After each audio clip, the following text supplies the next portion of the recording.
Hola, ¿cómo estás? Esta intervención vamos a hablar sobre la tercera etapa del duelo, que es la negociación. Esta es una de las etapas más breves en donde el ser humano atraviesa luego de un duelo.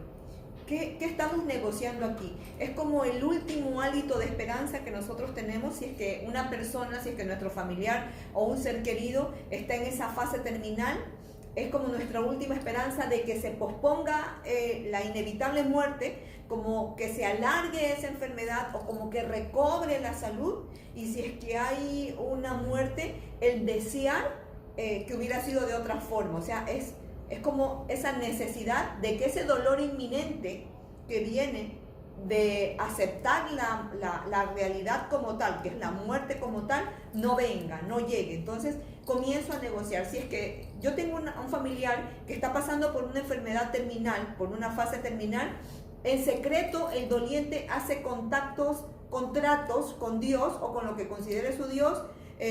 Cambio mi forma de comer, cambio mi estilo de vida, dejo estos vicios, dejo esta persona, sacrifico esto, sacrifico el otro, con tal de que me devuelvas a mi mamá, de que mi papá se cure, de que mi hijo salga de esta etapa, o yo te entrego mi vida, pero que quede esa persona viva. Entonces estamos comenzando a negociar para que se alargue esa realidad inevitable, incluso no solamente para que se alargue, sino para que se posponga.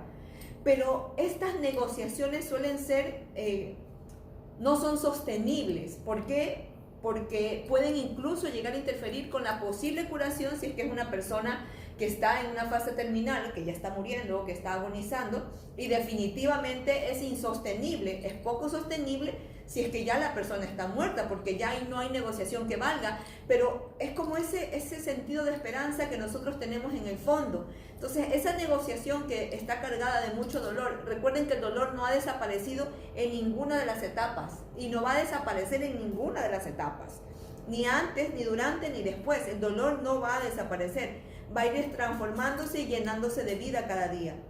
Pero viene la otra negociación. Por ejemplo, si la persona ya está muerta, viene esa negociación interna, el de yo imaginarme cómo hubiera sido mi vida antes si yo hubiera actuado de otra forma, si yo me hubiera dado cuenta antes de la enfermedad, si yo hubiera escuchado a mi mamá cuando le dolía mucho la rodilla, si yo hubiera escuchado a mi papá cuando le estaba doliendo el estómago, si hubiera escuchado a mi hijo cada vez que le palpitaba demasiado el corazón, si yo hubiera acudido a tiempo donde el doctor, si yo le hubiera dicho cuánto lo amaba, si yo hubiera sido menos intensa, si yo debería.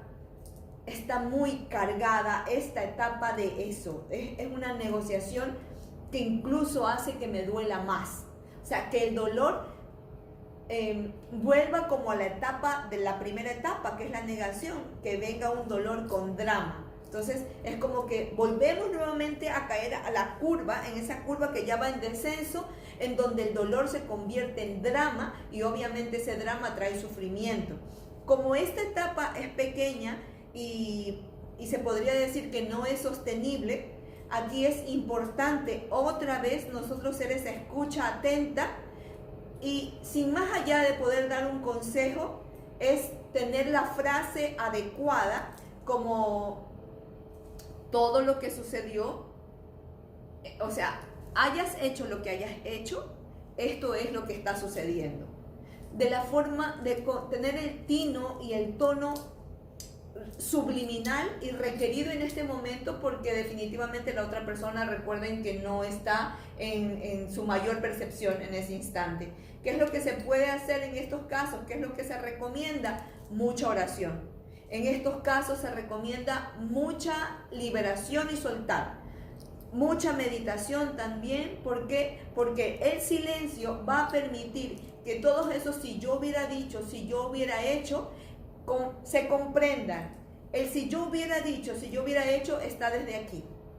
Tratar de entender. Recuerden, la mente para poder entender algo va a tratar de separar, y cuando separa, segrega, dispersa, aísla, y no puede concebir una cosa sin la otra. Entonces ahí siempre salta un culpable, siempre alguien va a tener la culpa, siempre va a haber un víctima y un victimario.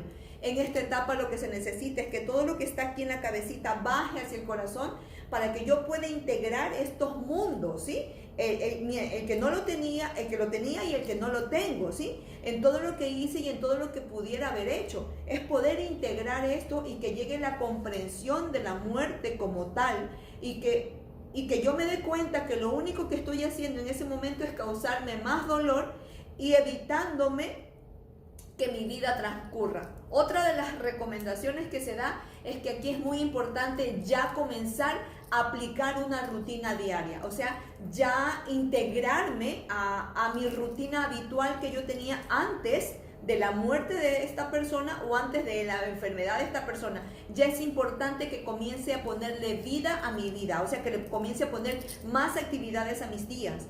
Es la única forma de poder sobrellevar esta etapa, que es muy corta, digo, pero en el caso que se alargue, lo único que va a poder sostener esta etapa es el liberar, el soltar, la meditación y el incluir una rutina diaria a mi vida, aparte de la que yo ya tenía. Tiene que ser algo nuevo, o sea, tiene que ser algo adicional.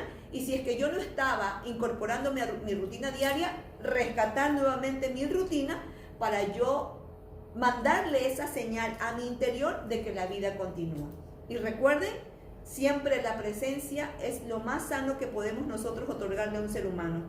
Ante la pérdida no va a haber explicación alguna, no va a haber palabra que pueda calmar ese dolor intenso que se siente cuando perdemos a alguien, pero siempre la presencia es buena, siempre la presencia es sana y sobre todo que esa presencia emane la nobleza de ese ser humano que se está poniendo ahí delante de nosotros sin consejos y sin palabras. Recuerden, en esta etapa de la vida por la que cualquier persona pueda estar pasando, los consejos están de más.